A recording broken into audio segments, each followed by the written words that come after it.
Waldaan dhukkubsattoota Kalee Itoophiyaa fi Baankiin Daldalaa Itoophiyaa Hospitaala Qiddus Phexros keessatti giddugala kalee dhiquu jaarsisaa ture eebbisiisee tajaajila galchiiseera. Saganticha irratti deetaa ministeera fayyaa Dr. Darajee Dhugumaa dabalatee hooggantoonni olaanoon argamaniiru. Pirezidaantiin Waldaa dhukkubsattoota Kalee Itoophiyaa Dr. Lissaan Seefuu rakkoo dhibee kalee waliin wal qabatee dhufu furuuf dhaabbilee garaagaraa waliin qindoominaan hojjetamaa jiraachuu himaniiru.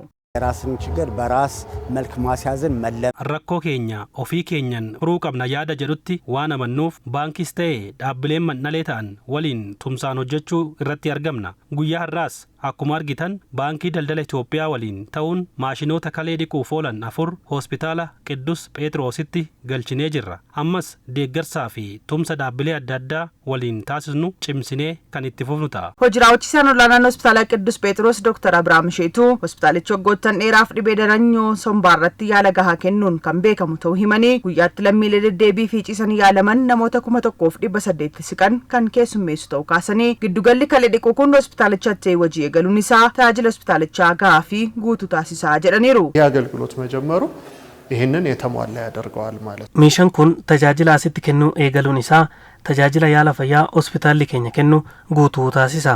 Kana dura namoota dhukkuba kaleen wal qabatee tajaajila argachuuf gara keenya dhufan gara biyya alaatti riifarii taasisna turre. Amma garuu maashinoota afran galan kanatti fayyadamuudhaan tajaajila gahaa kennuu dandeenya jechuudha.